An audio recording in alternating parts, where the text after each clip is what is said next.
오늘은 신라 고분의 묘제, 사실은 고분을 가지고 뭐 한두 시간 갖고 다 이렇게 이야기하기는 굉장히 어렵습니다. 고분이 굉장히 이렇게 복잡하기도 하고 들어가 있는 유물이라든지 또 거기에서 찾아낼 수 있는 뭐 사상이라든지 아니면 기술이라든지 과학적 기술까지 포함해서 굉장히 다양하기 때문에 우리가 전체적으로 무덤을 만드는 방식 굉장히 많습니다. 이제 만드는 방식을 우리가 묘제라 한다. 묘를 만드는 제도, 방법. 그래서 우리 묘제라 보통 이렇게 표현하고 있습니다. 그래서 대부분 보게 되면은 무덤이라는 것은 저나 아니면 앞에 있는 선생님들은 지금 죽음에 대해서 그렇게 공포를 느끼지 않습니다. 나중에 정말로 죽게 앞서서 죽기 전에 아마 대부분 사람들은 공포를 느끼리라 생각을 하고 아마 그래서 사람들은 좀 더 살고 싶은 또 이 세상에서 못 살게 되면 다음 세상에도 좀 더 나은 삶을 살고 싶기 때문에 또 그 사람들의 어떤 염원 때문에 만들어진 것이 무덤이라고 이렇게 생각을 하고 있습니다. 그래서 이제 묘제. 근데 우리나라에서는 가장 일반적으로 크게 네 가지를 구분합니다. 여기 첫 번째 이제 풍장이라죠. 풍장, 토장, 흙 속에 묻는 거, 그 다음 수장, 화장, 이런 식으로 대부분 있는데, 아마 풍장이라는 것은 우리가 1900년대 일본인들이 한국에 오면서 묘지 관리 위생 규칙법이라고 이렇게 만듭니다. 그래서 이제 풍장 같은 걸 금지하죠. 그래서 아마 1900년대 초반까지만 하더라도 섬지방, 도서지방 같은 부분들은 이렇게 풍장이 굉장히 이렇게 많이 진행했던 부분이겠죠. 그러니까 우리가 그 삼국 사기나 유사 내용에 보게 되면 박격거세가 나올 때 삼국 유사에 그렇게 나오죠. 이렇게 돌아가셨는데 붕어했는데 시신이 하늘로 올라가서 7일 만에 땅에 떨어졌는데 시신이 5등분으로 누워져 있어서 이 시신을 합쳐서 모아서 장례를 치르려고 했는데 무덤을 쓰려고 했는데 뱀이 나타나서 그 시신 5개에 흩어져 있는 시신을 합치지 못하도록 그렇게 했다. 그래서 시신 떨어진 곳 한 곳 무덤을 쓰니까 5개의 능이 되었다 해서 옳은 삼국유사는 그렇게 나와 있습니다. 그래서 이제 아마 그것은 풍장을 하지 않았나라는 생각을 해봅니다. 왜냐하면은 풍장이라는 것은 이렇게 암벽 위에 이렇게 동굴 같은 데 넣거나 아니면 나무의 꼭대기에 이렇게 매듭니다. 그냥 야외에 두게 되면은 짐승들이 이렇게 시신을 훼손하기 때문에. 그래서 대부분 나무의 그 위에 이렇게 집을 지어서 올리거나 아니면 묶어두거나 아니면 땅을 파서 이렇게 초옥이 나와서 집을 지고 그 안에 또 이렇게 나무 위에 두거나 이렇게 해서 대부분 그렇게 바람에 의해서 대부분 이렇게 탈골이 되고 뼈만 이렇게 추려 남는 거죠. 그래서 그러한 풍장들은 이제 아마 박예거시 같은 분들이 하지 않았을까. 우리 고유의 장례 방법 중에 하나고요. 그 다음에 두 번째는 토장. 가장 일반적입니다. 왜냐하면은 그 무덤이라는 것은 그 시신을 이렇게 굉장히 위생적으로 처리하는 방법입니다. 무덤은 위생적으로 처리하는 방법이고 그 시신을 굉장히 저승에 갈 때, 하늘나라에 갈 때까지 잘 이게 관리해 주는 것이 굉장히 이렇게 안전하게 해주는 것이 이제 무덤이 되는 부분입니다. 그래서 사상적인 영향으로 따진다면은 우리가 티벳 같은 데 보게 되면은 영혼은 어떻습니까? 하늘에 올라가야 되기 때문에 그 하늘로 올라갈 수 있는 매개체가 우리가 쇠죠. 이렇게 날아갈 수 있는 우리 그때 당시 누구를 봤을 때 하늘로 올라갈 수 있는 것이 이제 쇠이기 때문에 쇠에게 먹이를 주는 거죠. 시신을 어떻습니까? 이렇게 발라서 고기 바르듯이 발라서 이렇게 쇠들이 이렇게 먹고 나머지 뼈들은 생활용 도구로 만들기도 합니다. 이제 생활용 도구로 만들기도 하고 있어요. 그러니까 새에 먹이를 주는, 그래서 이제 흔히 우리가 새에게 먹이를 준다 해서 조장 또는 천장 이렇게 보통 이렇게 표현하는 부분이고요. 근데 이제 우리나라 같은 지역에는 굉장히 땅을 파서 가장 흔하게 땅을 팔 수 있는 거야. 땅을 파서 이렇게 시신을 묻는 것이 가장 위생적으로 처리한 방법이기 때문에 어떻습니까? 또 우리나라 지역 같은 데는 영혼이 굉장히 중요하고 시신은 껍데기처럼 이렇게 중요하지 않다 하기 때문에 영혼이 떠났으면은 어떻게 그 시신을 가장 깨끗하게 위생적으로 처리할 수 있는 방법이 어떻습니까? 땅 속에 묻는 부분이죠. 그래서 우리가 토장이 일반적으로 만들어지고요. 그 다음에 수장은 뭐 종교적이라는 지역에 따라 다 다르죠. 그러니까 물 속에 이렇게 이렇게 잠겨서 이렇게 뼈를 이렇게 출어내는 방법도 있고, 또는 배에 실어서 이렇게 뭡니까? 떠나보내는 방법도 굉장히 많이 하죠. 이렇게 이제 유럽 영화 보게 되면 시신을 이렇게 배에 씌워서 이렇게 떠나보내기도 많이 합니다. 그래서 이제 수장, 물과 관련해서 하는 수장. 그 다음에 이제 뭐 화장, 이런 거 있죠. 화장 뭐, 어쩌면은 화장이 지금 우리나라 아마 이렇게 장례 치료인데 거의 80% 이상이 아마 화장하는 걸로 알려져 있습니다. 어떤 면에서 보게 되면 가장 깨끗하죠. 어떤 면에서 가장 위생적으로 처리할 수 있는 부분이기도 하기 때문에 이제 화장, 이런 부분들이 한다. 그 외에 뭐 미라도 만들기도 합니다. 왜 미라를 만드냐라면은 이 미라를 만드는, 우리가 티베트처럼 그 영원 사상이죠. 근데 이렇게 미라를 만드는 이유는, 이 미라를 만드는 사람들은 영혼 불멸사상, 영혼을 죽지 않는다는 거죠. 그래서 언젠가는 시신을 떠나서 영혼이 떠돌다가 다시 와야 되는데, 오는 사이 어떻습니까? 오는 사이에 그것이 몇 년이 걸릴지, 뭐 몇백 년이 걸릴지 모르고 언젠가는 되돌아오는데, 그 사이에 내 시신이 부패되어 버리면 어떻습니까? 부활할 수 없다는 거죠. 그렇기 때문에 언젠가는 내가 다시 부활해야 되는데, 그 부활을 하기 위해서는 시신을 보존하죠. 그러니까 이제 우리가 물고기를 이렇게 그 낚시해서 딱 잡으면은, 이게 너무 많이 잡으면 어떻게 했습니까? 요즘 뭐 냉동고에 넣습니다만, 예전에는 건조시키지, 말려야지. 그러니까 이제 제일 빨리 부패하는 부분이 이제 내장입니다. 모든 짐승도 그렇고, 내장이 가장 먼저 부패하기 때문에 이제 내장을 이렇게 끄집어내죠. 내장을 끄집어내고 건조시키고, 그 안에 다른 것을 채워서 이렇게 나머지 어떻습니까? 코팅해서 일정한 온도에 두게 되면은, 그죠? 미라가 이렇게 만들어지는 부분이고, 또 화학약품이 아니고 이제 천연 재료로 대부분 다 코팅을 해서 이렇게, 그죠? 그래서 영혼이 언젠가는 돌아오기 때문에, 부활 사상 때문에 이렇게 미라를 만든다. 그래서 이런 여러 가지 방법들, 우리 크게 이렇게 몇 가지를 나누었습니다만은, 이것이 다시 어떤가? 그 지역에 따라, 시대에 따라서 계속해서 세부적으로 만드니까 정말로 많은 무덤 제도가 만들어진다. 그 무덤 제도를 다 알기는 굉장히 좀 어렵죠. 고맙습니다. 이거 보면은 대부분 보게 되면 우리가 이제 누구의 무덤인지는 이렇게 왕이나 왕비나 왕족의 능을, 우리가 경주 지역에서는 능지 알 수 있는, 그죠? 능으로 붙이고, 대부분 우리가 흔히 금관총, 무슨 총, 이렇게 총을 붙이는 것은 분명히 최고의 귀족급임에도 불구하고 사람이 그 왕인지 아니면 왕족인지를 알지 못할 때 무덤 총자를 많이 붙입니다. 그래서 우리가 전제적으로 하는 왕의 이름이나 왕비의 능이면은 무슨 능 이렇게 대부분 붙이는데, 그 능에 가깝지만은 누구의 능인지 정확하게 모를 때는 우리가 흔히 무덤 총자, 무슨 총 이렇게 붙이고요.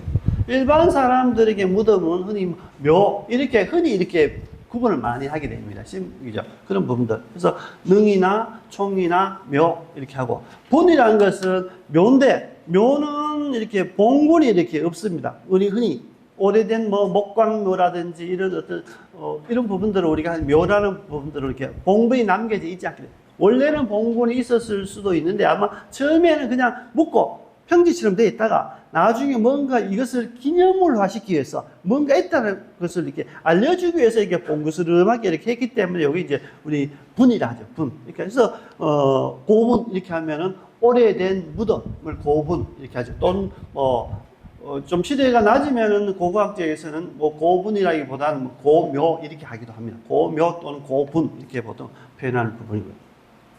이렇게 구분합니다. 그 다음 여러 가지 방법이 있습니다. 근데 이제 무덤이 왜 이렇게 잘 오래 보관되느냐?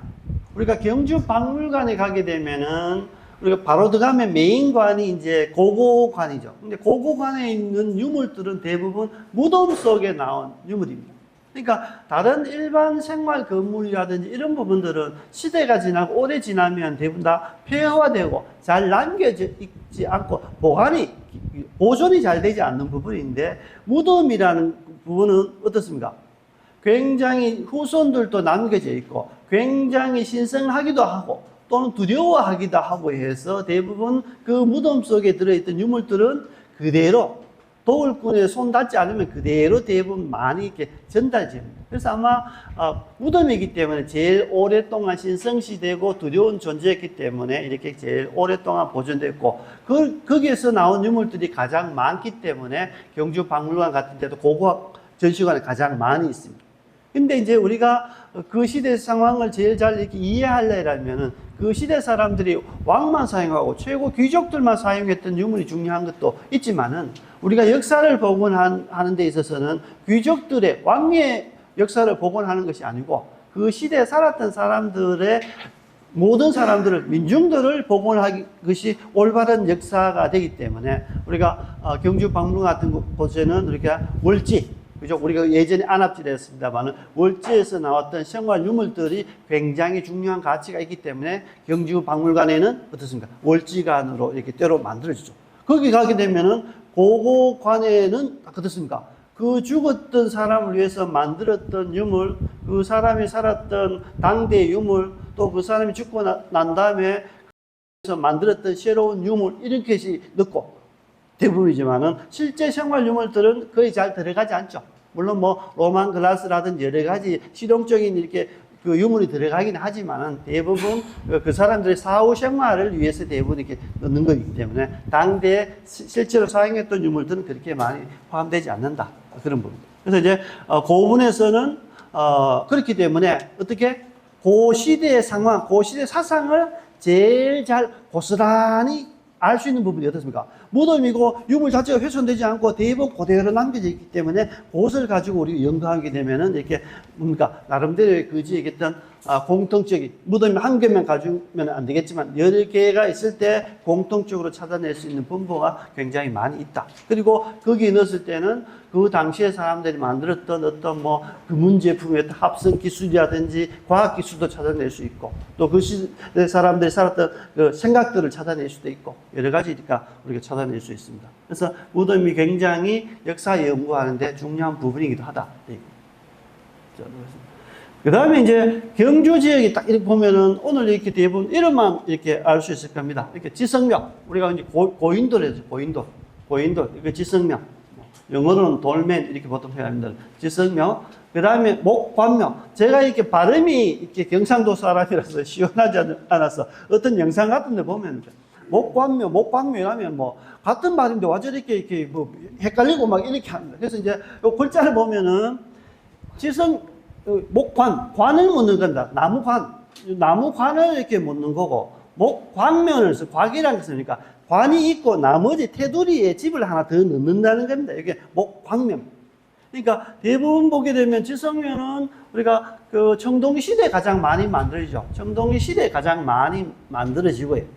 그 다음에 목관명은 대부분 기원전 2세기서부터 기원 후 한 2세기 정도에 막 2세기나 3세기 정도에 가장 많이 이렇게 일반적으로 만들어지고, 그 다음에 한 3세기부터 뭐 3, 4세기 정도 우리가 이 적성 목관묘가 나오기 전에 요 이제 목관묘가 대부분 나옵니다. 그래서 이제 요 문제는 여기 이제 죄송합니다. 목관묘. 그러니까 관은 제일 오늘날 동있습니다. 오늘날도 목관묘를 쓰죠. 화장을 하지 않으면은 그 무덤을 땅을 파고 관을 넣고 시신 넣고 이렇게 봉을 만들죠. 이게 목관입니다.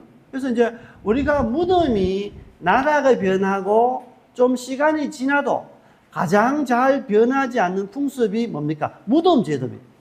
그러니까 백제 사람들이 신라가 삼국통일했다고 해갖고 어떻습니까? 신라 사람의 무덤을 만들지는 않는다는 거죠. 한참 지나서 동화되고 융화되었을 때 신라의 무덤을 만들지, 백제 사람 무덤, 신라가 되었음에도 불구하고 백제 사람 무덤을 만들고, 고구려 사람 무덤을 만듭니다. 나중에 가서 뭐 고려시대면 고려시대 무덤을 만들어주고, 이렇게 이제 점점점 이렇게 바뀌어지는데 가장 잘 바뀌지 않는 방법이 뭡니까? 무덤 제도라는 거예요. 그래서, 근데 이제 지성묘 다음에 이제 요 지성묘도 보게 되면은 큰 돌덩어리가 있지만 어차피 시신을 넣어야 돼. 근데 이런 지성묘 같은 경우에는 어떻습니까? 그때 당시에 사람들이, 대중이 많은 사람들이 큰 돌을 옮기고 준비하고 여러 가지 하려고 하면은 그 사이에 어떻습니까? 아무리 시신이 뭐 겨울철 아닌 경우에는, 겨울철 아주 추운 혹독한 겨울철 아닌 경우에는 시신이 다 이렇게 부패해서 뼈밖에 남지 않죠. 그렇기 때문에 그 지성묘 같은 하부 구조 보면은 선생님들 앞에 계신 테이블 정도의 한 3분의 1 정도밖에 안 됩니다. 토막 내면. 크기가 딱 이렇게, 가로, 세로 이렇게, 교탑 이렇게 이 정도밖에 안 됩니다. 물론 이렇게 이 선생님 테이블만큼 긴 경우도 간혹 있습니다만 대부분 다 이렇게 좁습니다. 여기에 뭡니까? 토기 한 2개 좀, 그 다음에 청동검이나 아니면 그 마제, 이렇게 돌 다듬은 도로 간 마제 석검이나 화살촉이나 이렇게 간단한 부장품을 넣고 아마 이렇게 인고를 추려서 이렇게 넣었으리라 대부분 생각을 합니다. 그러니까 간단하죠. 그런데 이제 지성묘는 이제 대부분 모든 사람이 쓰는 것이 아니고 그때 당시에 그 돌을 옮길 수 있을 만큼의 위치가 있는 사람들이 아마 지성묘를 썼을 거고 일반 사람들은 아마 그냥 땅에 묻거나 아마 이렇게 버려졌으리라 대부분 이렇게 생각을 합니다. 그 다음에 이제 그런 제도다 보니까 사람들도 많아지고 이렇게 하다 보니까 어떻습니까? 계속해서 사람이 많아지다 보니까 이게 그 무덤을 계속 만들 수가 없으니까 또 문화도 바뀌고 하다 보니까 이제 가장 쉬운 것은 뭡니까? 그냥 예전에도 지성묘 이 사이에도 뭡니까? 그냥 사람 죽으면 땅 파서 그냥 묻었을 거예요.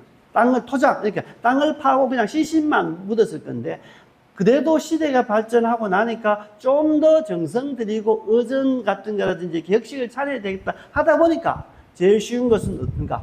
나무 괴짝으로 해서 시신을 넣고 이렇게 유물 넣는 부분이고 그 다음에 이제 그것이 목감이고 또 목감명 하다 보니까 점점점 어떻습니까? 좀 더 잘 만들고 싶고 좀 더 권위를 좀 특별하게 위해서는 어떻습니까? 그 관을 보호하기 위해서 바깥에 또 뭡니까?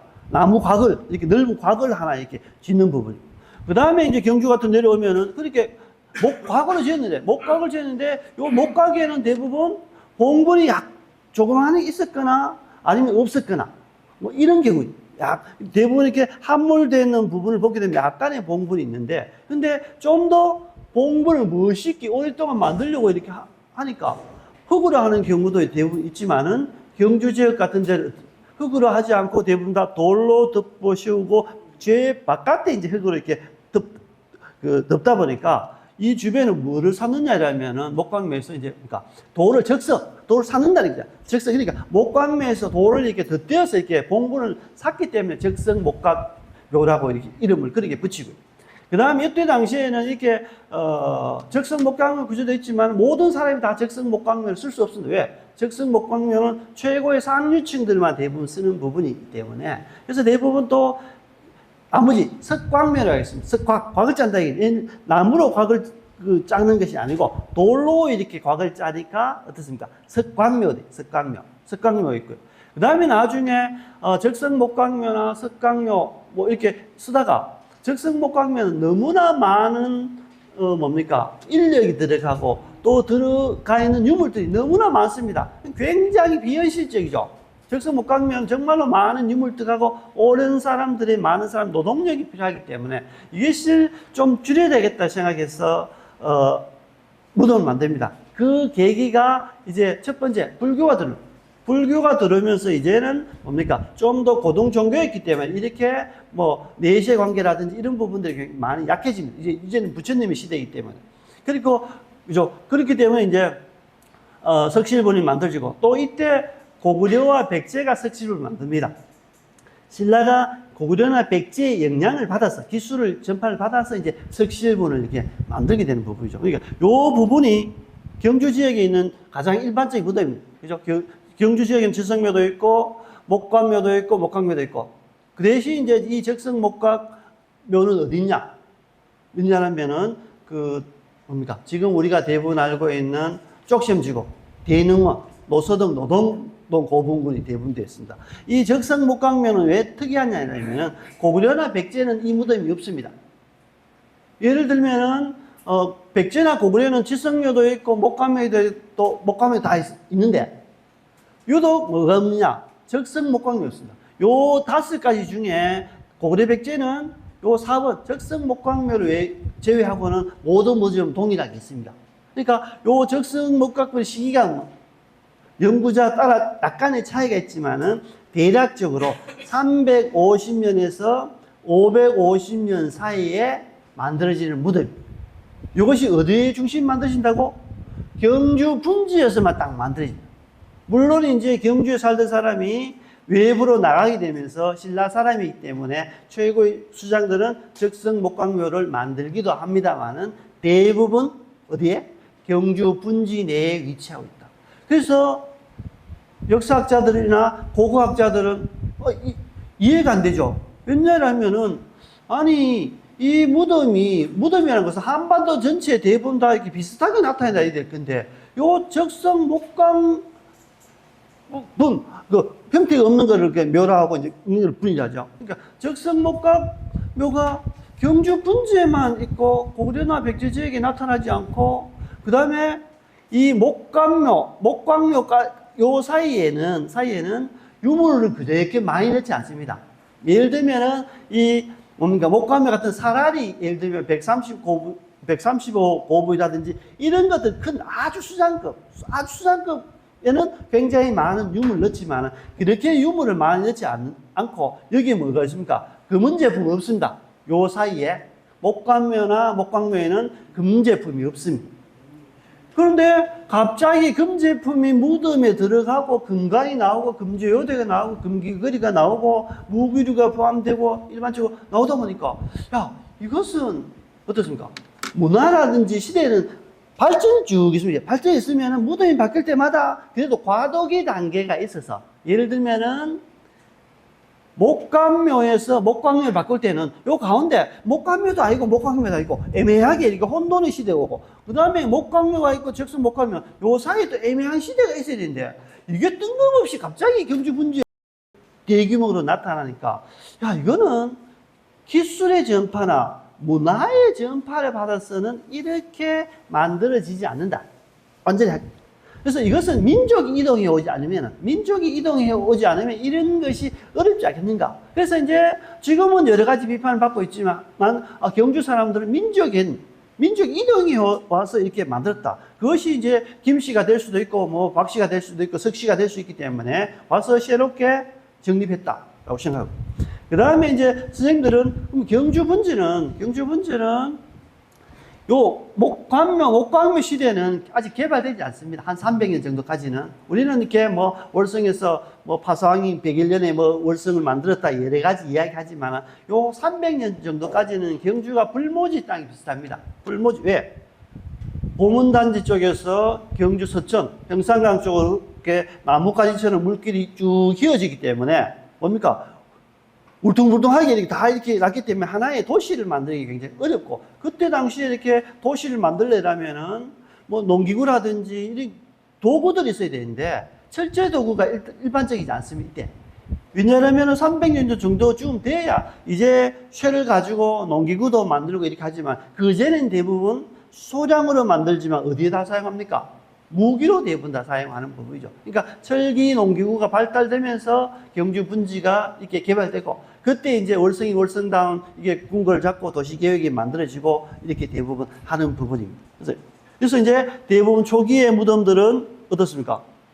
지성묘 주변에 보게 되면은 다 청동시대 주거지가 있습니다. 그러니까 옛날에는 사람이 살면서 자기 영역 내에서 대부분 경작도 하고 아니면 수렵을 해서 먹기도 하고 집도 짓고 그 다음에 죽으면 그 인접 지역에서 대부분 만들게 되는 거죠. 그래서 이제 그 경주 지역의 이 적성 목각묘가 대릉원 지역에 쪽심 지역에 밀집되어 있는 이유는 어떻습니까? 그들이 가장 핵심적으로 살았던 공간이 경주 월성이고 인접 지역이기 때문에 무덤을 가까이 만드는 부분이고 그 다음에 이제 나라가 점점점 이렇게 국가다운 국가가 되다 보니까 이제 사람이 사는 것이 없어지니까 이 적성 목각묘는 어떻습니까? 사람이 사는데 그 주장스럽고 도시계획에 방해되기 때문에 이제부터는 어떻습니까? 바깥에 이렇게 수학처럼 외부로 산 구릉지대로 이제 뭡니까? 무덤이 옮겨지게 됩니다.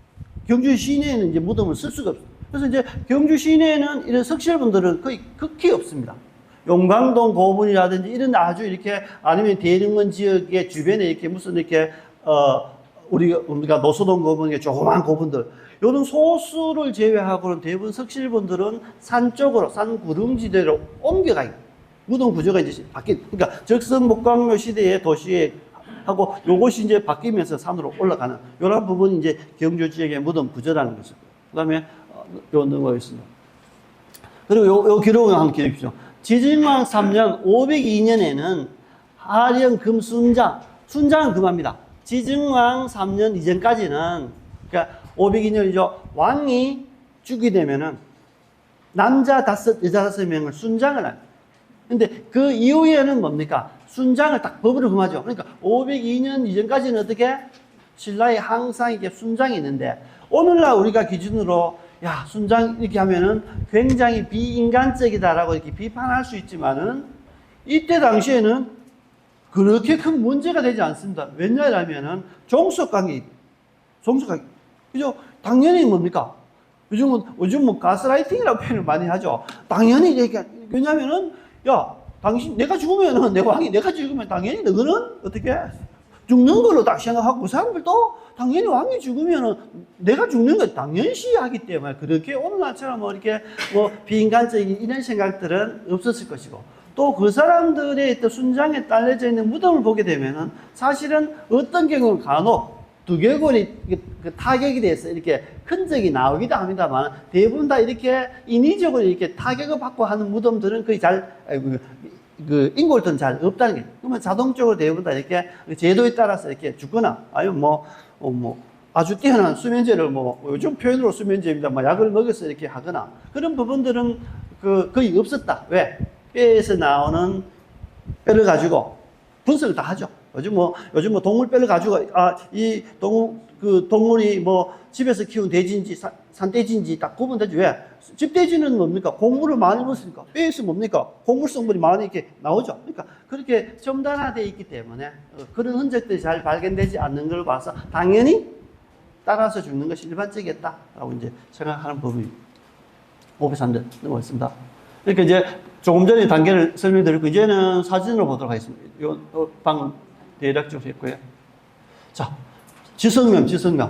예전에는 흔히 이야기했습니다. 남방식 지성명, 북방식 지성명. 이게 한강을 기준으로 해서 이제 북쪽에 쓰면은 북방식 지성명인데, 요즘은 그렇게 표현하지 않습니다. 그래서 이제 일제강점기 때부터 이렇게 한강 북쪽 이쪽 지역은 이렇게 탁자 닮았죠? 우리가 밥 먹는 탁자, 의자 놓고 나면 탁자처럼 닮아서 이게 좀 탁자식 지성면인데, 요 하부에 지금 한 돌로만 딱 되어 있는 것 같지만 아닙니다. 요 돌의 양쪽에 4개가 붙어 있습니다. 4개 붙어 있고, 그 안에 어떻습니까? 조그마한 요 공간이 있어서 이렇게 뼈를 이렇게 넣는 부분이고, 조금 전에 이렇게 유물 넣듯이 간략하게 유물 넣는 부분이죠. 근데 대부분 어떻습니까? 이 양쪽 2개가 지탱하다 보니까 어떻습니까? 이 무게의 대부분 양쪽이 지탱하고 이쪽은 막음을 하니까 4개를 다 해놓고 이게 돌을 올리지를 않고, 대부분 이렇게 2개 기둥을 씌우고 흙을 씌워서 이렇게 넣고, 나머지 시신을 넣고 이제 앞뒤로 이렇게 막다 보니까, 앞뒤에 어떻습니까? 막는 부분들은 뭡니까? 이렇게 시간이 지나면 이렇게 떨어지거나 이렇게 없어지는 경우가 굉장히 많이 있죠. 왜냐하면 이 2개는 이제 무게 중심에서 이렇게 눌려져 있다 보니까 이제 그대로 고정되어 있는 부분이고, 그러니까 대부분 다 앞뒤로 막혀서 딱 되어 있다. 그래서 조금 전에 보셨던 그렇게 탁자식으로 되어 있다. 그 다음에 남방식 지성면인데, 은양에 있는 그 지성면이죠. 그러니까 이런 돌들이 여기 하나밖에 없습니다만은 나중에 보게 되면 바둑판처럼 이렇게 되어 있다 해서 이제 바둑판식 지성면, 이게 예전에 뭐 남방식 지성면을 하게 됐죠. 여기 이제 그 프랑스 앞에 보면 예전에 정비되기 전에 이런 부분들이 있으면 이것이 지성면인지 아닌지 굉장히 어렵습니다. 그러니까 지성묘가 맞는지 안 맞는지는 그 지역에 뭡니까? 이런 돌들이 없는 경우, 한두 개만 있는 경우, 그러니까 저희들이 고고학자도 지표조사 하면서 이것이 지성면인지 아닌지 명확하게 밝힐 수 있는 부분들은 잘 없습니다. 이렇게 황룡사 주변처럼 이렇게 허벌판에 있는 게 있으면 당연히 지성면이라고 할 수 있지만, 진짜 산 무더기처럼 이렇게 암석이 많은 지역에서 흘러내려오는데 그것이 지성면인지 아닌지는 우리가 발굴해보기 전에 확인할 수 없다 부분입니다. 이제 요즘 이제 발굴 조사가 나눠 정비했던 부분이죠. 이런 식으로 있습니다. 이런 식으로. 이런 부분들은 아마 주변 전체에 이런 암석들이 없기 때문에, 이것은 주변에서 뭐 땅에서 솟아나지 않았기 때문에 대부분 이런 부분들은 지성묘일 것이다 라고 보통 판단하는 부분이죠. 그러니까 조금 전입니다. 이렇게 굉장히 큰 지성묘죠. 선생님들 계신 이렇게 테이블마다 한데 보면은 요 부분이 이렇게 덮여 있습니다. 이렇게 바둑돌처럼 되어 있고, 요거 뚜껑입니다. 덮여 있고, 보통 보면 한 3분의 1 정도밖에 안 됩니다. 굉장히 긴 부분이죠. 이렇게. 그 다음에 이런 부분들이 이제 그 지성묘가 있습니다. 이게 지성묘는 세 가지가 있습니다. 여기 사진에 나옵니다. 그러니까 우리가 흔히 이야기하는 북방식 지성묘처럼 이렇게 탁자식 된 지성묘 하나, 그 다음에 남방식처럼 밑에 이게 그 기둥, 이렇게 지성이, 지탱할 돌입니다. 지탱한 돌이니까. 지탱할 지자, 돌석자. 지탱해지는 돌. 위에 게 상석이나, 위에 게 상석이니까. 지탱한 돌이 이렇게 바둑판처럼 되어 있는 것을 바둑판식 지성묘. 그리고 밑에 지탱해주는 돌이 없고 그냥 무덤만 있고 그냥 뜨끔돌로 덮여 있는 거는 개석식 지성묘. 이렇게 보통 세 가지를 보통 표현하고. 그 다음에 그 지성묘가 끝나고 난 다음에 기원전 2세기부터 낙동강 중심이라서 이렇게 그 경주 지역으로 해서 이제 목관묘가 만들어진데 지금은 철길도 이제 다 있었습니다. 여기 이제 금성 로얄 아파트 부지입니다. 95년도 저희 조사했던 부분인데 여기 이제 목관묘가 나오는 부분이죠. 그 다음에 여기죠. 여기 이제 예전에 금성 로얄도 지금은 여기 이제 뭐 프로지오 이제 부분이 있습니다. 대부분 여기 프로지오 이제 지금은 아파트 다 들었었죠. 그러니까 이 동천동, 황성동 일대는 전체가 고분군입니다. 고분군. 그러니까 흥동시대 지성로부터 현대무대까지 쭉 있죠. 그래서 우리가 그 신라 왕경의 금성 연구를 하면서도 가장 그때 당시에 많이 살았던 사람이 이 일대 지역이기 때문에 이야기하는 부분이고요. 그러니까 마지막 남아있는 부분들을 아마 이 프로지오 아파트를 조사하면서 이제 했던 부분이고 나머지는 거의 다 이제 개발됐고 개발되지 않는 지역에는 아직도 무덤이 있으리라 생각을 합니다. 알죠? 천여기 가깝습니다. 무덤. 조그만 거 다 무덤입니다. 무덤. 그러니까 여기에는 굉장히 많죠. 여러 가지 무덤이 있는데, 보시면, 지금은 이제 요 부분 3,000평 정도는 이제 보존조치, 발굴조사하지 않고 이제 보존조치되어 있는 부분, 나머지는 다 아파트가 이렇게 들어서 있는 부분이죠. 이제 이 부분이 이제 그러니까 지성묘 끝나고 나서 만들어진 무덤이 뭐냐면 목관묘이죠. 목관묘. 그러니까 땅을 파는 거 동일합니다. 그래서 관을 넣습니다. 관을 이렇게 넣죠. 그러니까 요즘처럼 어떠냐면 나무로 반듯반듯하게 이렇게 못하니까 이렇게 큰 벽으로 해서 이렇게 연결했던 부분이 좀 튀어나오죠. 이렇게 나무로 이렇게 튀어나옵니다. 요 목관묘인데 목관묘의 특징이 뭐냐면 땅을 파는 것이 똑같습니다. 목관묘도 굉장히 큰 게 있으니까. 그러니까 유물을 바깥에서 쓴다. 바깥에. 유물을 관 바깥에 넣는 것을 목관묘라고.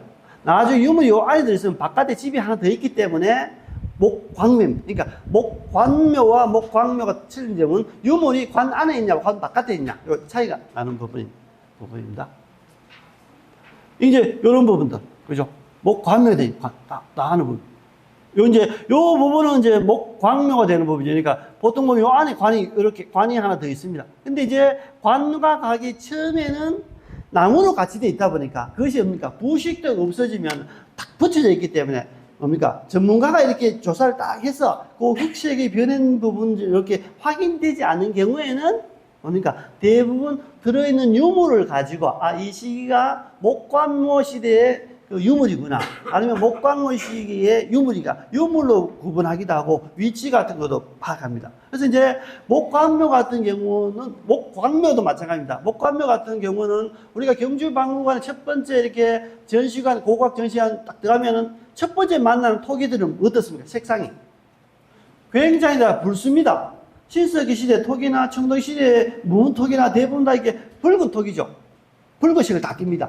근데 이제 그 토기들은 어떠냐면은 가마를 만들지 못하기 때문에 그 시대는 토기를 굽는 가마를 만들지 못하기 때문에 구덩이를 파고 흙으로 만들어서 야외에 뭡니까 그 나무를 이렇게 겹쳐서 덮어 씌워서 이렇게 불을 지피다 보니까 야외에서 우리가 불을 지피면 온도를 올릴 수 있는 것이 800도 정도밖에 되지 않습니다. 그래서 흙으로 만든 제품이 불을 만져서 800도 정도가 되면은 무슨 색을 했나? 붉은색을 띠게 된 붉은색. 그 다음에 이제 목관묘, 처음에 목관묘가 나오면은 이제는 뭔가 기술이 좀 발달했기 때문에 토기 가마를 만듭니다. 근데 가마를 만드는데 어떻습니까? 지붕은 만들고 이렇게 하지만 엉성하죠. 왜? 완전히 산소를 이렇게 뽑아내지 다 이렇게 차단할 수 있을 만큼 아주 정교한 가마가 되지 않고 이렇게 지붕은 만들었고 그렇지만은 이렇게 산소가 들락날락 하고 하니까 이렇게 불을 지피게 되면 어떠냐면은 흔히 와질토기라죠. 와질토기.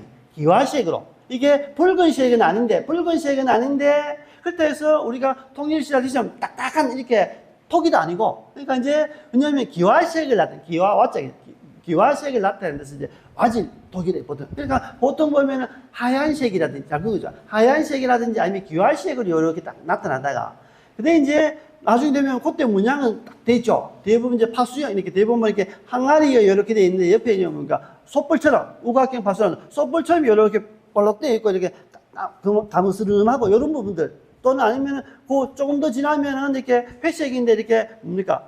탄알 박자라죠. 박자. 이렇게 그 토기를 단단하기 위해서 이렇게 두드린 그 방망이가 있습니다. 거기 대부분 뭡니까? 문양을 여러 개씩 해서 보통 격자 문양이 제일 많죠. 조그만 격자 여러 두드려서 한 토기들.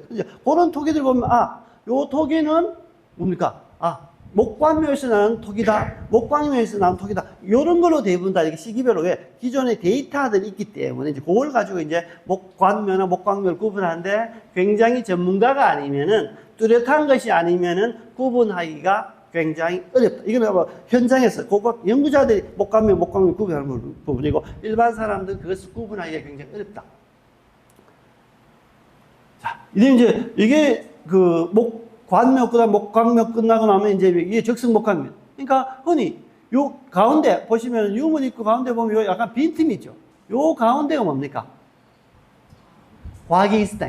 야, 곽이 있고 요 유문이 바깥에서 요 안에 이제 관이 이렇게 다 있고. 그러니까 대부분 유물을 보게 되면 머리 쪽이나 발치 쪽이 두는 경우도 있고 아니면 발치만 있는 경우도 있고 뭐 아니 또 머리 대부분 다 머리나 발치 쪽인데 나중에 요 부분이 적승목각과 완비가 되면 발치 쪽이나 머리 쪽에 따로 곽을 따로 만듭니다. 유물 부장 곽을 따로 만들어서 이렇게 유물 넣는 부분이 있습니다. 사진을 보도록 하겠습니다. 이렇게 따로 무덤이 아닌데 여기 시실이 아니고 무덤이 딸려 있는 부분인데 이렇게 유물만 넣는 부장곽이죠. 다 요 부분들은 요 틈이 있는 부분들은 나무로 곽을 짜서 곽 안에 그러니까 우리가 대능원에 들어가서 그 천마총이 들어가 보면 뭡니까? 요즘 나무로 이렇게 해놓고 뒤에 나무 관 뒤편에 그러니까 유물을 이렇게 놓아둔 부분이 있습니다. 그것이 이제 부장곽입니다. 자, 이 부분들. 보시면 적승목각이 나왔으니까 다 이렇게 돌로 쌓았지만은 요 가운데 만약에 석광묘라면 그 석곽이죠. 돌로 곽을 짰기 때문에 석광묘인데 보시면은 석광묘 같으면은 여기 이제 돌로만 이렇게 집을 졌기 때문에 유물이 바깥에 다 벽에 다 붙어 있어야 되는데 요 비어져 있는 부분들은 뭡니까? 나무로 곽을 짰기 때문에 이건 적승목각묘다 이렇게 구분하는 부분이고요. 그리고 대부분 다 이렇게 끼어진 부분들 어떻습니까? 이렇게 집을 만들고 나무로 이렇게 곽을 만들고 그 위에 돌을 넣고 흙을 덮고 하다 보니까 나무는 어떻습니까? 씨나면은 이게 썩어지니까 이게 압력이 깨지니까 적승목각묘 유물들은 대부분 다 어떻습니까? 이게 압축이 돼서 다 깨진, 단호가 안 깨진 게 있지만 대부분 다 압축으로 다 깨지는 부분이고 나중에 석실분 되면 이렇게 집으로 이렇게 만들었기 때문에 무너지지 않기 때문에 유물이 적게 넣었지만 그대로 완전하게 나옵니다. 그러니까 적승목각묘의 무덤들은 거의 대부분 이렇게 압력으로 해서 대부분 다 깨어져 있다는 거예요. 자, 그러니까 요 무너진 보니까 요 가운데가 제일 바닥에 이제 자갈이 있는 부분이고 요 부분은 위에 봉토 부분이니까 함몰되어 있는 부분인데 간략하기는 뭡니까? 이런 돌들이 지붕 위에 목각 위에 돌로 이렇게 대부분 그러니까 이 무덤은 조그마한 무덤의 구조이기 때문에 큰 무덤의 구조들은 이런 돌들이 어떻습니까? 지붕이 엄청 많이 있겠죠. 그래서 그 천마총 같은 건 그러니까 더 이렇게 깨어지는 부분입니다. 자, 이렇게 대부분 다 호석을 도르죠. 호석을 도릅니다. 그러니까 전체가 이제 경마장인데 이렇게 무덤 하나에 보게 되면 요 이제 배수로입니다. 그러니까 우리가 멀리서 보게 되면 대형의 무덤이 하나만 있지만은 그 안에 무덤 한 개만 있는 것이 아니고 어떻습니까? 우리 대가야 고분군 전시 같은 데 보게 되면은 그 전체 이렇게 전시관 안에 어떻습니까? 무덤이 하나인데 그 안에 무덤이 30여 개 있죠. 그러니까 거대한 고분 안에 여러 개의 무덤들이 있습니다. 그러니까 순장이 되는 거죠. 가운데 메인 센터에 있는 것이 주인공이고 그 주변에 쭉 뭡니까? 그 피자처럼 쭉 돌아가면서 무덤이 있는 거 다 이게 순장의 무덤들이 되는 부분들입니다. 그러니까 이런 부분들. 아마 이게 가운데 주 메인일 거고, 알려져주는 부분이죠. 그러니까 우리가 외관상 보게 되면은 무덤이 봉문이 하나 있지만은 사실 들어가게 되면 여러 개의 무덤이 있다. 그 다음에 이거 빨리 보겠습니다. 이거는 이제 파르쇼 노타입니다. 대추밭배 간이 요 빨간 선이 대추밭배 간이원입니다. 대추밭배 간이원이 예전에 지금은 다 철거됐습니다만은 이제 원래 아마 대추밭배 간이원 철거되고 이 여기 있는 도로가 직선으로 이렇게 날 겁니다. 이렇게 쭉 독선 나서 우리가 보문단지에서 쭉 내려오면 경주고등학교 쪽으로 해서 바로 이렇게 지금 이렇게 좌측 트거나 우측 가는데 그냥 직선으로 이렇게 아마 연결되는 부분. 그러니까 보문에서 이제 직선 오면 이제 이 메인으로 이렇게 오는 부분인데. 그때 95년도 때는 뭐 그런 계획들이 없었던 부분이기 때문에 잘 되니까 이게 한약 창고를 만들려고 했는데 이 일대 전체가 이제 적성 목강면이니까 이제 집을 짓지 못하고 이제 그냥 뭡니까? 수도됐죠. 여러분, 이거 어떻습니까? 예전에는 우리 천마총 앞에 있는 할매식당이 여기 대추밭배 가는 뒤원에 유명한 할매식당이 있었는데 그 할매식당이 지금 뭡니까? 천마총 앞에 할매식당이 있는 그런 부분이에요. 그러니까 이 출입문입니다. 출입문인데 어떻게? 출입문 바로 밑에 뭡니까? 고분들이 이렇게 다 있습니다. 이런 대형 고분들이. 그러니까 경주에 고분들 엄청 많이 있는데 사람이 살다 보니까 무덤 주체는 땅 속에 있고 그 위에 이제 이렇게 흙으로 덮어서니까 사람이 살다 보니까 다 이렇게 파내고 하다 보니까 그 봉분이 싹 없어지고 이제 사람들이 살게 돼. 쪽심지고는. 자, 그러다 보니까 어떻습니까? 무덤은 바로 땅속에 있으니까 진짜 기둥 하나 심으려고 파면은 뭡니까? 유물 주체부가 나오니까 이제 귀걸이가 나오는 겁니다. 그래서 이제 흔히 이야기하죠. 경주는 어디를 가도 파도 나온다. 그런데 이제 귀걸이가 여러 두 개 있는데 구덩이 팠는데 귀걸이 하나밖에 안 나와요. 귀걸이는 항상 두 개인데 그럼 하나 신고하면은 어떻습니까? 신고하는 사람은 의심받죠. 왜? 귀걸이는 당연히 두 개 나와야 되는데 니 한 개밖에 신고 안 하노? 이렇게 곤란한 경우도 있습니다. 그죠? 그런 부분들. 바로 어떻습니까? 현재 살고 있는 면에서 위에 봉분들 다 없어져 있는 부분이다. 그죠? 다 발굴조사 완료한 다음에 엄청 많으니까 고분이 쓰고, 왜? 무덤 쓸 데가 없으니까. 쓰고 난 다음에 옆에 파고 쓰고던 순간 계속해서 이제 무덤 쓴다는 게 엄청 많이 있죠. 그러니까 일제강점기만 하더라도 이게 봉분이 여러 있는 걸 해야 되니까 155개인데 지금은 수천 개가 넘죠. 다 이렇게 편지화되어 있는 부분이고. 오로지 이제 노소동, 노동동 또는 이렇게 대릉원 같은 경우는 아주 대형 고분들이니까 그대로, 그걸 뭐 어떻게 인력으로 집을 뭐 지을 수도 없고 꼭대기에 집에 살 수도 없으니까 그나마 남겨져 있는 부분이에요. 그죠? 이런 부분들. 이게 적성목강, 그죠? 그러니까 이 흙들이 다 묻혀져 있다는 거예요. 이 흙들 다 파내면 왜? 위에 있던 봉분이 이제 몰려드는 거죠. 이런 식으로. 그러면 그대로 머리 위에 부장품이 있고 칼하고 이렇게 딱 있는데 요 자세히 보시면은 요 칼 그대로 있죠. 그렇습니다. 금은 그대로입니다. 금은 그 사람들 금을 좋아하는 건 뭡니까? 그냥 흙 파도 반짝반짝 빛납니다. 반짝반짝. 이렇게 물로 딱 씻어서 갖다 놓고 지금 되는 부분. 그리고 요 뒤편은 어떻습니까? 금박 같은 거 보이죠?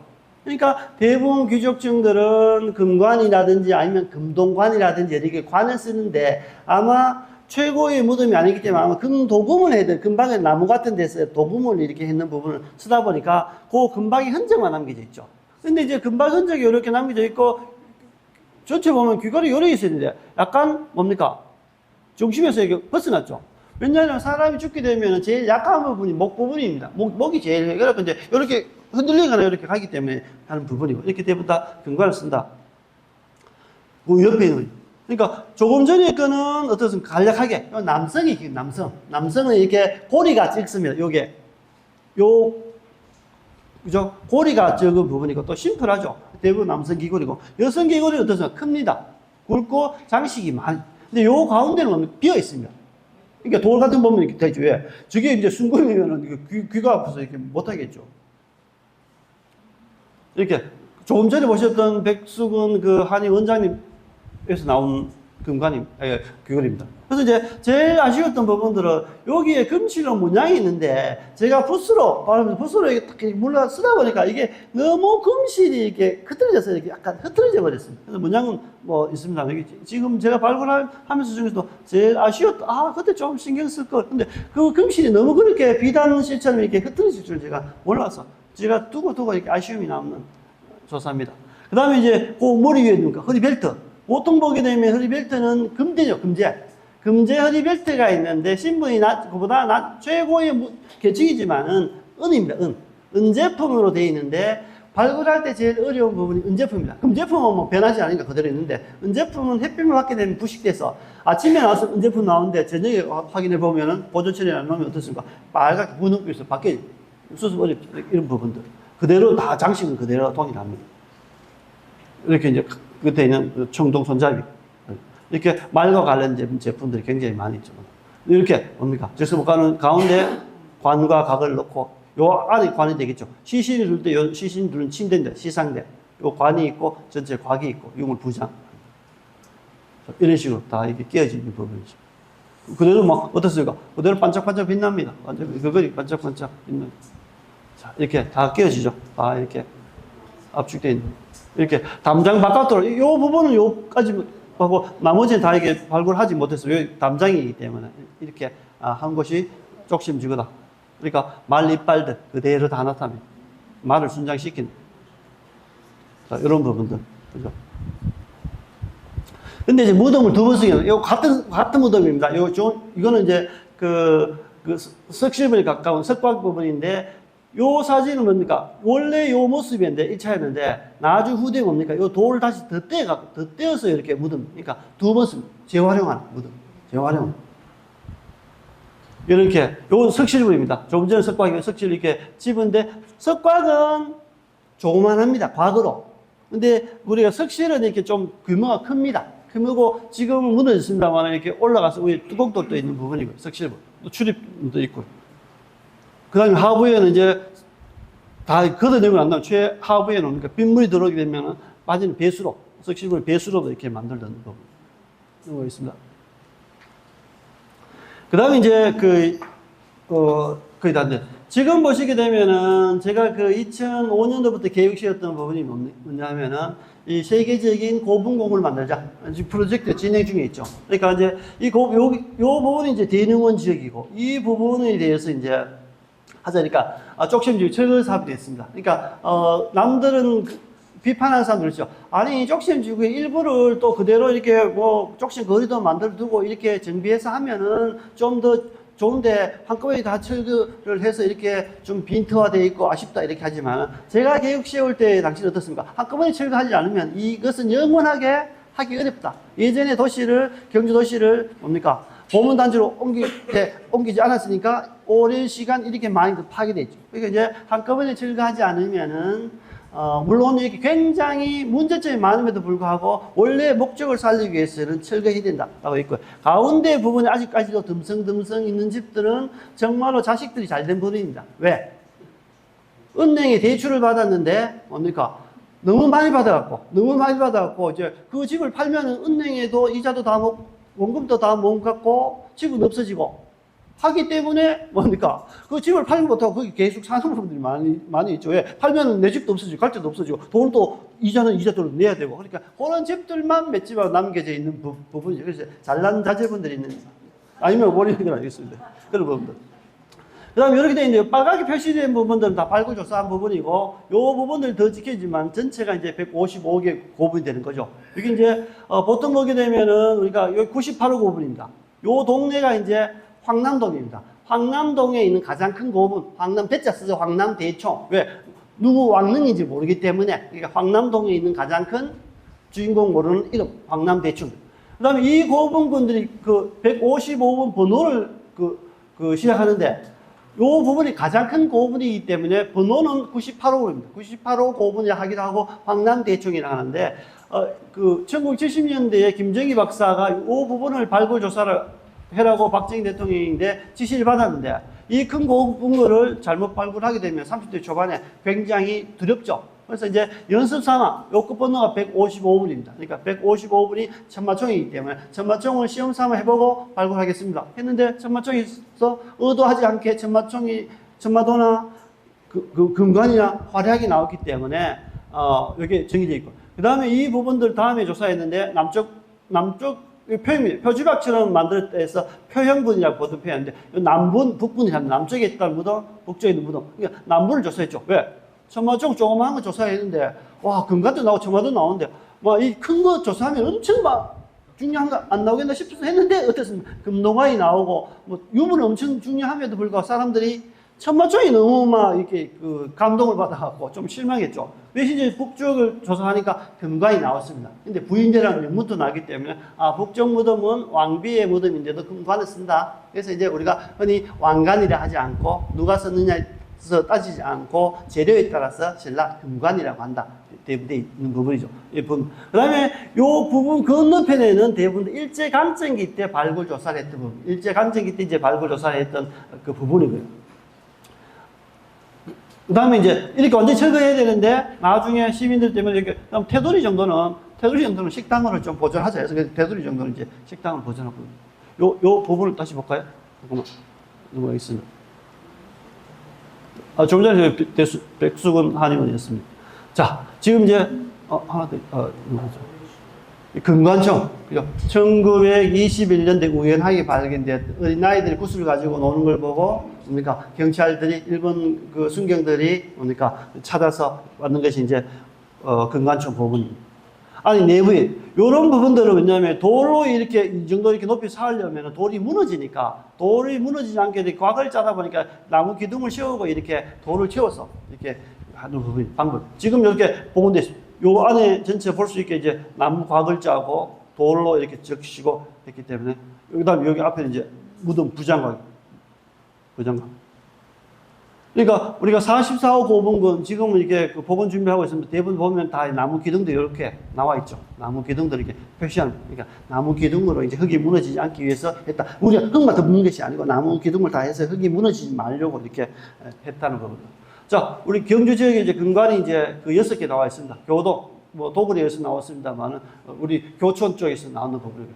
그 다음에 이제 황남대충, 북분, 뭐 금관청 우리가 처음에 만들었죠. 처음에 이제 일제강점기 때 발굴 주사됐고, 그 다음에 천마총, 금령총, 서봉총. 나중에 서봉총 뒤에는 이렇게 새가 있습니다. 사진을 보여드리겠습니다. 여기 있는 부분이죠. 그 대신 여기 이제 금령총 금관은 사이즈가 비슷한데 훨씬 적습니다. 이 사진을 확대해서 되는데, 조그만 아이, 그러니까 보통 10세 정도에 쓰는 남자아이의 그 무덤이라 보통 표현하고 있어요. 굉장히 규모가 제일 적습니다. 근데 나중에 보게 되면 금관 자세히 보면 다 다른 부분입니다. 그러니까 어린아이 무덤에서는 고곡이 없습니다. 고곡. 금령총이 나머지 대부분 고곡이 있는 부분이고, 여기는 나중에 새가 있는 부분이고. 자, 넘어가겠습니다. 자, 보시면 이제 거의 마지막 단계인데, 이제 우리 이 부분이 뭐냐면은, 신라 이렇게, 진명일 원장님 하고 있는 여기 센터 부분인데, 요 뒤에 농협 뒤편을 쭉 가게 되면은, 전체 고분군들이 이렇게 조그만 고분군들이 대부분 있습니다. 근데 이제, 요 부분이 이제, 우리 흔히 봉황대라죠. 봉황대고, 굉장히 큽니다. 이쪽에 이제 굉장히 크니까, 봉황대, 또 저쪽에다 서봉황대, 이렇게 보통 표현하고, 요 가운데가 우리가 잘 알고 있는 뭡니까? 서봉총 발굴하고, 요 뒤편에가 이제 금관청이 처음에 금관청, 서봉청이 있고, 나머지 요 뒤편에는 커피숍 하나, 요 뒤편에는 이제 우리나라가 1940년대 일본인 연구자들 함께 해서 첫 번째 한국에서 발굴했던 요 발굴 여기 있고, 나머지가 98호 고분이고, 이제 천마총 고분입니다. 요 고분들 보면은 조금 전입니다. 근데 지금 보면 비슷하지만 이 부분이 훨씬 더 큽니다. 북쪽이 큽니다. 여기 서봉총이고, 여기 데이비드총입니다. 여기 서봉총, 금관총이 1921년대 우연히 발견됐다가, 어떻습니까? 일본 연구자가 조사를 해야 된다 해서 1923년 후에 1924년도에 뭡니까? 금령총과 식리총을 발굴하고, 그 다음에 이제 금령총과 식리총은 봉군이 별로 없었기 때문에 식으로 발굴 조사하자 해서 1926년 처음에 발굴했던 것이 이제 서봉총이죠. 스웨덴 황태자가 왔던 거죠. 나머지입니까? 여기는 굉장히 금관도 나오고 하다 보니까 여기 조그마한 어떤 무덤이 하나 있었는데, 이것은 뭡니까? 1929년도에 영국인 부호 데이비드가 돈을 줘서 일본 연구자를 했는데, 그래서 데이비드 총이라고 보통 표현. 근데 여기에 비해서 너무나 적은 유물이 나오고 했기 때문에 세상에 안 알려져 있고, 지금은 대부분 다 이 두 개를 합쳐서 서봉총이라고 그렇게 표현하고 있고. 이 서봉총 누구인데, 왜냐하면 스웨덴은 서전이라 한자, 서전이니까 서자. 스웨덴은 서전이라고 한자를 표현하는데, 앞에 서자와 뒤에 뭡니까? 봉황이 달려있죠. 그러니까 봉자 합쳐서 서봉총. 그러니까 다른 근간에 요 시가 봉황이 없습니다. 그러니까 이제 요 근간에 나오는 부분을 이렇게 서봉총이라고 이렇게 보통 불렀다는 거예요. 그 다음에 그 끝에 보게 되면은 내남 사거리입니다. 지금 여기 내남 사거리고 바로 앞에 도로변 바로 보게 되면 이렇게 잘려져 있는 무덤이 하나 있습니다. 이것이 이제 1945년도에 우리나라에서 뭡니까? 일본의 연구자, 우리 스스로 첫 번째, 대한민국에서 첫 번째 이렇게 발굴한 부분이죠. 이게 그 호우총입니다. 호우 뭐냐면, 여기에 이제 호우를 청동그릇을 아마 신라 사람들 호우래, 호우인데, 여기 보면 뭡니까? 을면년, 국강상, 광개토, 토지,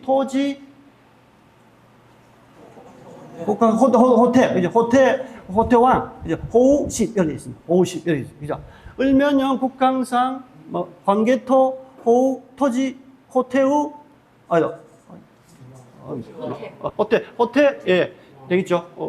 그럽니다. 제가 눈이 안 보여서 그냥, 그래서 요 부분이 뭐냐면, 을면년이 보통 보면 415년 됩니다. 광개토 대왕이 412년 죽는데, 3년 후에 왔기 때문에 아마 그 광개토 대왕 위문에 갔다가 신라 사신이 가져왔을 수도 있고, 아니면 이 무덤은 고려와 관계되는 부분. 그러니까 우리가 400년 광개토왕이 있을 때 당시에는 신라가 고려의 밑에 있어요. 거의 고구려의 절대적인 이렇게 영향력 아래에 있었기 때문에 이때 지역은 굉장히 많은 이제 고구려 유물들이 많이 나옵니다. 그죠? 이렇게 이게 나왔기 때문에 고태왕 비분입니다.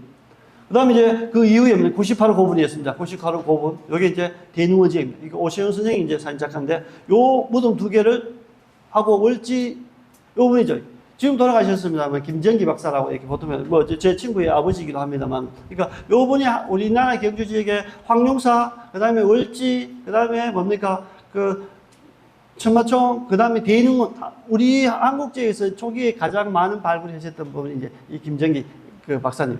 천마도 이렇게 나와 있는 부분이죠. 천마도에 대해서 뭐 여러 가지 많이 이야기합니다. 이게 무슨 천마도고 길이다 이렇게 하면 얼룩무늬가 있고 입김이 나오고 머리에 뿔이 X 촬영이 되기 때문에 이제 또 중국 황제의 무덤 속에 대부분 다 기린들이 있기 때문에 그래서 이제 지금 와서 뭐 천마총, 기린총 이게 다 논지가 다 있기 때문에 또 연구하기 또 연구해야 될 부분이긴 합니다. 그래서 이제 이런 부분들 다 됐습니다. 이제 개발한다는 거죠. 얼마 지나지 않으면 이렇게 그러니까 세계적인 고분 공문이 들어서고 지금은 이제 몇 기 고분들이 이제 복원되어 있죠. 나머지 전체를 복원하게 되는 부분. 그죠? 이렇게. 지금은 엄청나게 많이 철거되어 있습니다. 거의 대부분 다 철거되어 있고 일부분 남겨 있으니까 이것이 고분 공문으로 만들어진다. 그죠? 이렇게 왕릉들. 그 다음에 요 왕릉도 호석 하나 보고 마치겠습니다. 첫 번째, 지금은 이런 식으로 대부분 다 이렇게 흙이 무너져 있지만 주변에 대부분 다 뭡니까? 호석이 있습니다. 호석. 이런 식으로 선덕이 나면 호석 이렇게 자연석으로 호석을 샀고, 그 다음에 어떻습니까? 이제 다듬은 벽돌로 이렇게 호석을 샀고, 그 다음에 이렇게 다듬은 벽돌 샀고 난 다음에 무너지지 말라고 지탱석을 이렇게 받치기도 하죠. 뭐, 고구려 장구청 마찬가지입니다. 옛날에 샀고 난 다음에 다 이렇게 무너지지 말라고 대부분 맞습니다.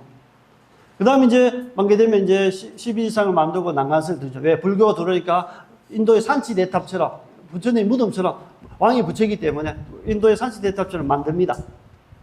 그렇게 처음에 만들 때는 주변에 뭐 바깥에 이렇게 독립된 12지상을 만드는데 이것이 나중에 여기다 주는 이렇게 지탱사가 탑은 안쪽으로 들어가죠. 이런 식으로 대부분, 그러니까 받쳐주던 것은 돌못으로 들어가 있고, 여기에 12지상들이 우리가 만들어지고, 실제로 이렇게 석실분 들어갈 수 있고, 그리고 우리 그 방행법, 이게 문 열고 들어갈 수가 있습니다. 들어갈 수 있는 부분들. 전기된 뭐 원성왕릉, 그 다음에 나머지 사자상이나 이렇게 무인석인상, 무인상, 석인상을 하지 않습니다. 왜냐면 신라시대는 문무가 구분되지 않았기 때문에 석인상 보통 표현하는 법이죠. 이렇게 사자. 그러니까 그 원성왕릉에 있는 사자, 요 사자는 원래 무덤 주변에 있는 부분인데 조선시대 와서 이제 정리하다 앞으로 당겨버려요. 안강에 있는 흥덕왕 같으면 이렇게 동서남북 다 있습니다. 그러니까 무덤 주변인데 나중에 정비하면서 이제 앞으로 당겼다는 온관들이죠. 경상도. 그러니까 나주 지역에, 백제 지역에는 우리도 온관이 있다. 나주 지역 온관은 거대합니다. 거대한데 이제 신라는 근관이 있는 대신에 우리 백제는 온관이 있다. 이렇게 백제 지역 온관은 굉장히 근데 경주의 온관은 굉장히 조그마하죠. 항아리 같은 부분들. 이런 부분들. 12시,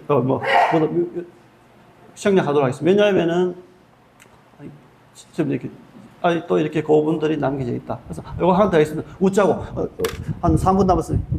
10분, 제가 7분 더 썼습니다만은. 그래서 이제 제가 추석이지 않습니까? 이제 추석하면 대부분 다 이제는 차례상 대신에 이렇게 벌초도 하고 이렇게 대부분 가는데, 저는 이제 어머니가 돌아가셨을 때, 이야기죠. 저는 무덤을 너무 많이 팠기 때문에, 수천 개를 더 팠기 때문에, 그냥 뭡니까, 예전에는 고분만 파면 괜찮은데 요즘 무덤은 대부분 다 그 개발하게 되면은 뭐 아파트 단지라든지 지금 남아있는 땅이 대부분 다 공동묘지밖에 없습니다. 학교부지. 그러니까 뭐 보면은 조선시대 분묘도 굉장히 많죠. 그러면 이제 파기 전에 냄새 납니다. 파기 전에. 그래서 냄새가 너무 지독해서 그래서 나중에 보게 되면 파면은 물 같은데 고여 있으면 굉장히 썩지 않고 그대로 있는 경우가 굉장히 많이 있습니다. 그래서 저는 그랬고 어머니 돌아가셨는데 형제들이 이야기하죠. 아, 나는 화장했으면 좋겠다는데 제가 막내기 때문에 뭐 힘도 없고 그래도 무덤 하나 있어야 이렇게 가족들도 한번 모일 거 아닌가 이렇게 해서 이게 무덤을 이렇게 썼습니다. 그래서 무덤 쓰고 난 다음에는 제가 이렇게 한식이라든지 아니면 벌초라든지 가서 이렇게 그 절할 때마다 삼형제가 앉아서 딱 이렇게 절을 할 때마다 나 생각합니다. 형님 뭘 생각할까? 이렇게 생각하면서 나는 그 제 직업병이죠. 아, 어머니 어느 정도 부패하고 있을까? 시신이 부패하고 있을까?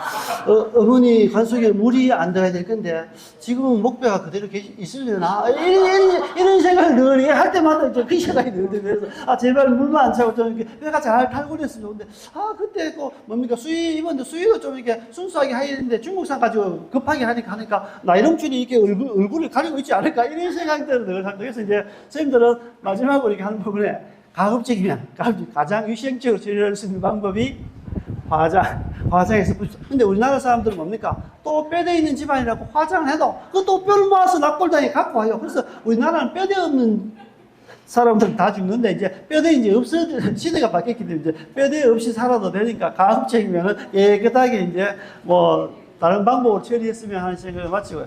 또 오늘은 뭐 이렇게 또 그 압축해서 설명드렸습니다만 또 다음 기회에 또 있을 수 있으리라 생각하니까 늘 건강하시고 평안하시길 기도했습니다. 예. 예.